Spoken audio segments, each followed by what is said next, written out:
Is managing your team A stress for you? നിങ്ങളൊരു ലീഡറാണല്ലേ? ഞാൻ ഉദ്ദേശിച്ചത് ഓഫീസിലൊരു ടീമിനെ ഹാൻഡിൽ ചെയ്യുന്ന പ്രൊഫഷണലാണോ എന്നുള്ളതാണ്. ശരിക്കും തലവേദനയാണല്ലേ? എന്നും രാവിലെ എഴുന്നേൽക്കുമ്പോൾ തന്നെ ഇന്ന് എന്താകും ഓഫീസിൽ നടക്കുക എന്ന ആശങ്കയിലായിരിക്കും നിങ്ങൾ. കാരണം നിങ്ങൾ കൈകാര്യം ചെയ്യുന്നത് പലതരത്തിലുള്ള ഉത്തരവാദിത്തങ്ങളെയാണ്. പ്ലാനിംഗ് മുതൽ ക്ലയൻറ്റ് സാറ്റിസ്ഫാക്ഷൻ വരെ നിങ്ങൾ നോക്കണം അല്ലേ? അതിനിടയ്ക്ക് നമ്മുടെ ടീം നന്നായി പെർഫോം ചെയ്യുന്നില്ല എങ്കിൽ തീർന്നു.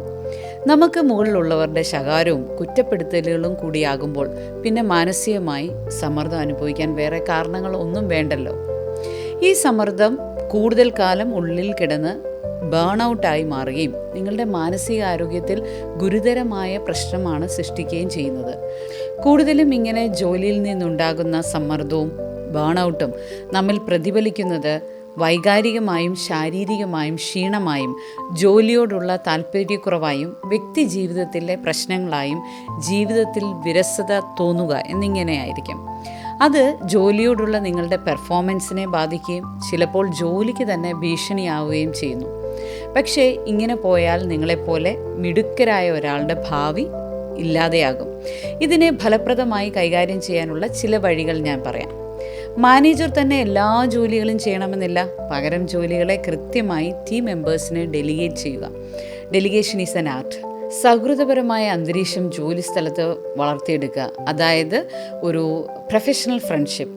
ഔദ്യോഗിക ജീവിതത്തിനും വ്യക്തി ജീവിതത്തിനും ഇടയ്ക്ക് വ്യക്തമായ അതിർവരമ്പുകൾ നിശ്ചയിക്കുക. Boundary setting. റെഗുലറായി സെൽഫ് കെയർ പ്രാക്ടീസ് ചെയ്യുക. ഉദാഹരണത്തിന് എക്സസൈസ്, നല്ല ഉറക്കം, വിനോദങ്ങൾ, യോഗ മുതലായവ. നിങ്ങളെ സ്വയം വിശകലനം ചെയ്യുകയും ആവശ്യമായ മാറ്റങ്ങൾ ജീവിത രീതിയിൽ കൊണ്ടുവരികയും ചെയ്യുക. നിങ്ങളുടെ ലീഡർഷിപ്പിൽ തന്നെ നല്ല ഡിസ്കഷൻസും അതുപോലെ മാനസിക ആരോഗ്യത്തിന് വേണ്ടിയുള്ള ചില ഹാബിറ്റ്സും കൊണ്ടുവരുന്നത് വളരെ നല്ലതാണ്. അങ്ങനെയായി തീരുമ്പോൾ നിങ്ങൾക്ക് തന്നെ സഹായിക്കാൻ സാധിക്കും. ഇല്ലെങ്കിൽ നിങ്ങളുടെ ലീഡർഷിപ്പ് നിങ്ങൾക്കൊരു വല്ലാത്ത ബേർഡനായി മാറാനുള്ള സാധ്യതയുണ്ട്. അത്തരത്തിൽ ബുദ്ധിമുട്ടുന്നുണ്ടെങ്കിൽ we are here to help you all. Thank U.